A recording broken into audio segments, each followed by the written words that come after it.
before we get to the hearing that took place yesterday, that you did a wonderful job at, where's our president? That's the $64,000 question, Mike. We don't know. Haven't heard hide nor hear him since he decided to bow out. Don't know. It's amazing. What is to be done about that? What can be done? Do you find that to be a problem, or no, it's okay, everything's under control? No, I think it's a huge problem that we have a president that decided he wasn't fit enough to run for re-election, but he's going to have to serve as president for the next 6 months. So there's serious talk on the Hill of the 25th Amendment. That's got to be initiated by the vice president and the cabinet, but it's something that we can pass a resolution for. We can continue to talk about it because, yes, as a Republican, I don't want to see Kamala Harris be the sitting president, but as an American, we need somebody to function. We need the president to have functioning brain cells, and I don't believe that we do right now. Yeah, so the 25th Amendment, as you said, has to be instigated by the vice president. Her calculus is going to be purely political as to whether or not they should do that. And if they decide not to, what do we got? Nothing, I guess. Well, that's the thing. Mike, what I'm worried about is what is Xi Jinping thinking? I mean, he's licking his chops wanting to reincorporate Taiwan by any means necessary. And will he do that now? Because he's got a 6-month window where we don't have a commander-in-chief. I think they're well aware of that. And that's what keeps me up at night. Yeah, I agree. All right, let's talk about what happened yesterday at this hearing. So just so you know my background, I am a believer in incompetence. That's sort of my Occam's razor to explain things. I don't naturally go into conspiracy theory zone. I'm not super comfortable there. But I would like to ask you questions as if I'm a conspiracy theorist. Okay, very good. And you can walk me off the ledge. Because, Congressman, I'm moving a little more in that direction, sir, than I naturally feel comfortable. You know what I'm saying? So, first of all, overall assessment of the Secret Service director yesterday, and why is she not resigning, do you believe? Overall assessment is that was the absolute single worst performance I've ever seen a witness have in front of Congress. And I'm not talking about just the 4 years that I've been up here. I'm talking about when I was, the nerd 20-something watching C-SPAN for the last 30 years. Not only was the breakdown what happened on July 13th a catastrophic failure, but she was an absolute cataclysm yesterday. And by the way, brother, on the point of I always default to incompetence and then also uncomfortable with conspiracy theories. She did nothing to dispel them yesterday, Mike, because she should have come in there and been fully transparent, very informative. She should have had charts, even possibly animation, and told us things like how he got on the roof. Where was the rifle? Was it pre-positioned? What kind of rifle was it exactly? What scope did he use? Or what was the rangefinder? What was the exact timeline? How many casings were on the roof? Show me the angles. Show me where the other victims were. She didn't do any of that. She stonewalled. She actually answered very few questions. It was as if I was talking to Charlie Brown's teacher, if you remember that animation, where all of the adults spoke like this. Wah, wah, wah, wah, wah, wah, wah. What she did was fueled the fire of conspiracy and did nothing to dispel our notions. And so, yes, it's either terrible incompetence or it was deep state baiting. And I do believe it was still the former. But, boy, she really perpetuated the latter. Is there any professional justification for not disclosing information that is known?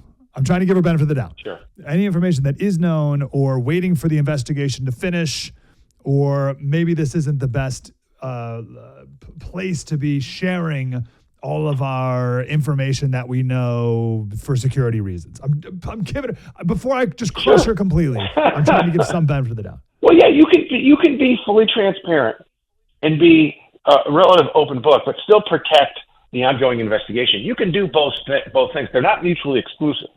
Why is it? It's not a national secret how many damn casings were on the roof, or how a 20-year-old got up there, or why, or this. How about this one? How long did the snipers have him, the counter snipers, have him in their sights before he fired? We don't know that. That is not a secret that's going to give China a leg up on us. So just tell us. But she won't. And it's a head scratcher. And as to why she won't resign, that's a great question. I mean, she clearly should. There's a bipartisan call for it. And in fact, honestly, it's not about resigning. She should be fired, particularly after yesterday. But this administration hasn't fired anybody. I don't think Joe Biden's capable of it. But here's my thought on that, though, Mike.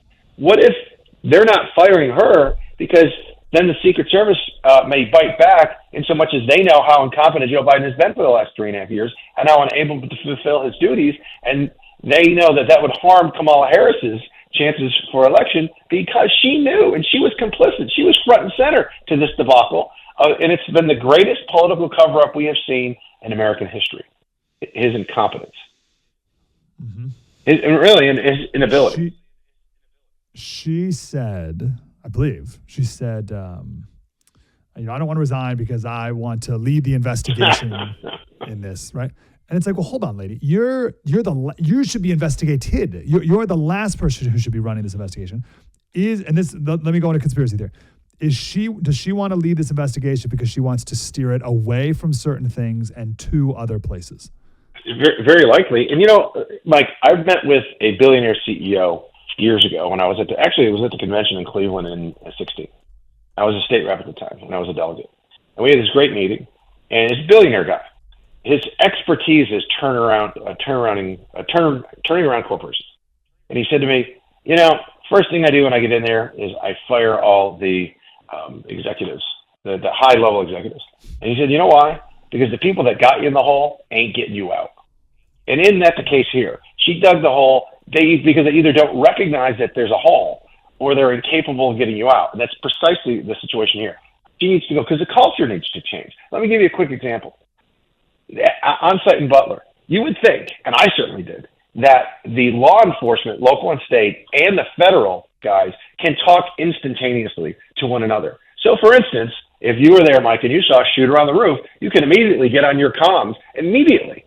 And the law enforcement, particularly the counter snipers, know there's a shooter on the roof. That's not the way it happens. They're on different comms units. That's remarkable to me. And also, I had a whistleblower tell me that the recordings of the federal comms, there wasn't any recordings. So we don't have a black box. I don't know if that's the case or not because she won't tell us yet. But if that's the case, that's another. We need to change the culture entirely with the Secret Service. We had someone calling earlier who was just a second ago who works at a police department and says she's in charge actually of turning around the video and audio. She says she can do it within 24 hours from body camera and dash cam footage and all that and over the radios and stuff. And this woman last night or yesterday at the hearing says that she doesn't have any of the audio or anything. How can that be? Unless maybe there literally is no audio, or are they destroying the audio? Will we ever get any audio or video of what happened? According to my whistleblower, we're never going to get it because it doesn't exist. So again, we'll find out. And why are we, by the way, most of what we have found out that's like something that you would find relevant and helpful was from whistleblowers or our own personal contacts. Case in point, she never visited the Butler site. She's had 9 days. Now 10. That's crazy. I couldn't believe that. Now, I knew she hadn't because a whistleblower told me. And I'm like, how could that be? She should have been there that night. So I was startled when she said that. And then I asked her because she did praise from a tactical perspective, the Secret Service agents that did surround President Trump were heroic, and they did their jobs, and they followed their training. And so she praised them, as many of us did and have. And then I asked her, well, did you call the team that was on site in Butler, did you call them that night? And she said no. And I said, you call them the next day? She said yes, and I knew that was a lie because my sources had told me she didn't call them for 72 hours. So then I corrected her, and I said, are you sure you called them the very next day? You're under oath.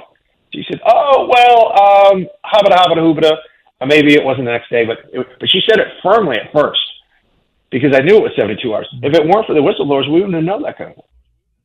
Oh, man, we got to make sure they're protected. What does it mean that she's under subpoena? That means she was compelled to testify. So we called, and this will give you that timeline. July 13th, I think the very next day, Chairman Comer requested that she come in and talk to the Oversight Committee. She agreed. And then suddenly they got back to us and said, no, she can't come. She's busy. I think that was Mayorkas because they're under Homeland Security. And then we had a subpoena and to compel. And then so she did show up, and that's why.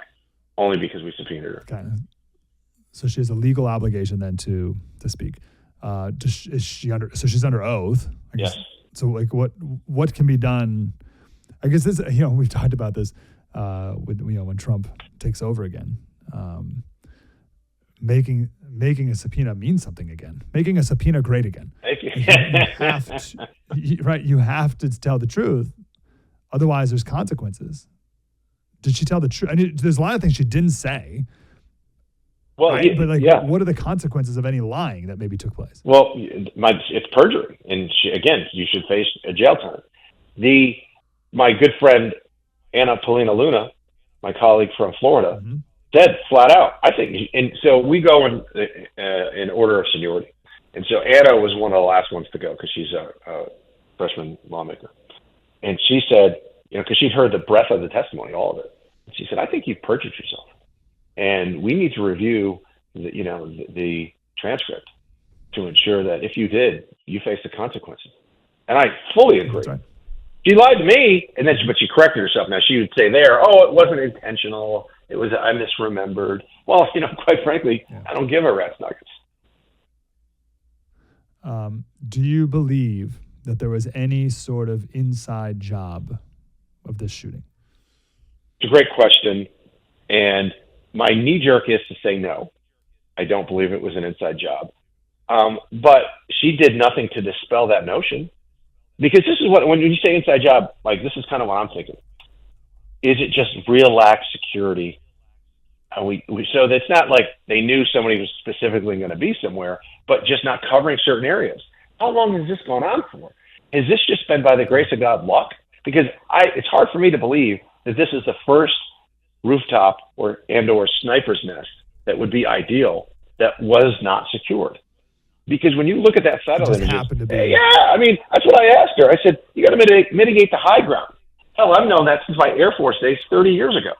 And so I had a satellite image blown up, and I said, other than the 4 immediate buildings where, you had your counter snipers on or structures, what's the nearest structure?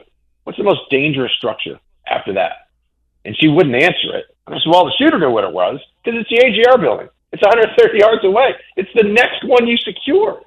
I cannot believe nobody in law enforcement that I've spoken with, and I've spoken with scores of state, local, federal, they all are completely dumbfounded that was where the shooter was. Exactly. Even AOC yesterday was dumbfounded that you don't secure that building. Which is why we go into this zone, and I don't like being there, but I think it's important. What do we know about, I heard this, I don't know if this is true at all, some sort of foreign, there's a word I'm missing, like it's not foreign communications, but some sort of, do you know what I'm trying to say? Like the FBI found that this guy has some sort of. Oh, okay. What's the word I'm looking for? Yeah. So he had some kind of encrypted communication, like encrypted. Thank you. Yeah. Signal, what is that? Signal, WhatsApp, or so they haven't told us exactly which one, but something along those lines that he was communicating. But there's foreign based, so it could be just one of those types of applications that happens to be the servers are in Germany or wherever. I don't know where that is. I just picked that out of the app. So like I have the Signal app. Yeah. So could it be simple as that? Like I have the Signal app. I use it with some of my buddies. Yep. Like is that a foreign encrypted messaging app? That's what they could be referring to that. But again, they're not helpful when they say something like that. You, me, and a lot of other folks go, holy hockey, what is this, like a Lee Harvey Oswald situation where he was communicating, he came from Russia or whatever? We don't know. But let me give you another example of her sheer incompetence. Remember, she did an ABC interview where she said, that building wasn't secure because it had a sloped roof and it would have been dangerous for our agents. Yes. Yes. Yeah. Stupid as hell. Considering your agents are the ones that are literally paid to protect it. If it comes to, God forbid, that they have to be actual human shields for the president. That's a little bit more dangerous than being on a 112 slope roof. Okay. So I took that statement and there's a company that does satellite imagery and for roofing companies and insurance companies. Anyway, long story short, the AGR building has a slope of a 112, which is almost flat. It goes up 1 inch for every 12 inches it goes out horizontally. Okay. You couldn't put anybody up there because it was too dangerous. But your own counter snipers were on slopes of 312, which is steeper. Yeah. So that makes no bloody ass sense either, does it? So why'd she say that? Because that is, I think of all the things we've ever, I think that's the stupidest thing I've ever heard. So why did she say that? Well, ABC News. You could say that maybe she's not all that bright. She's not the sharpest tool in the shed, because that was silly and stupid. And I think that she may have been fed that by her people. But sometimes, you know what? You don't eat everything that's in front of you, that's on your plate. Because it's just, like you said, dumb as a box of rocks. A 112 slope, by the way, Mike, that's ADA compliant. You can build a ramp for a wheelchair at that angle.